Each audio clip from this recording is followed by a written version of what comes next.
and he's our Don Bradman. Now I ask you, is he any good? The skill that Bradman had, a bit like some of Steve Smith's batting, was being able to work the ball anywhere between third man and fine leg to the boundary. This appetite the man had for going on and on and on. And that's why he's without doubt the #1 run-scoring phenomenon that cricket has had. Just how good was he? There's all my photos. Historian and statistician Charles Davis wrote the book on Bradman, literally. By looking at everybody's statistics, you can look at patterns. You find that batting averages and other stats form what's called a bell curve. These are the averages of every Test cricket player. The higher the bar, the greater the number of players with that average score. Here's Alan Border. Here's Brian Lara. Here's Sachin Tendulkar.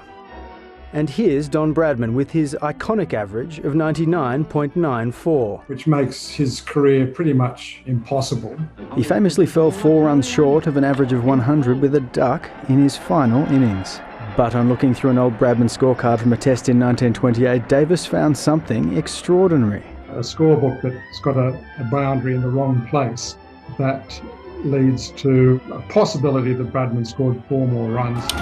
When Davis made the discovery, it was a sensation, but it hasn't been universally welcomed. The scorer of the match, Bill Ferguson, was the finest of his time and is still widely respected.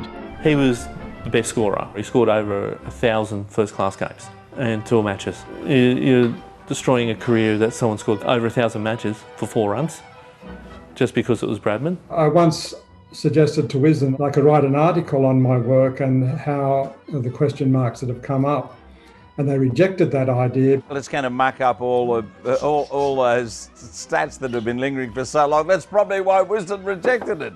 They weren't going to go back and write 100 years of history again. We'll never solve the mystery of Bradman's 4 missing runs, but that won't change his legacy anyway. All the runs, the adulation, the respect, and yes, that 1948 duck. Arthur Morris was playing in that game, and years after he went back to England on business, he was asked by a rather stuffy Englishman, Arthur, you played some cricket, didn't you? Where were you when Bradman got out for a duck in his last innings? He said, I was at the other end. Oh, really? Did you make any runs? I made 196. No one remembers that. All they remember is Bradman's duck.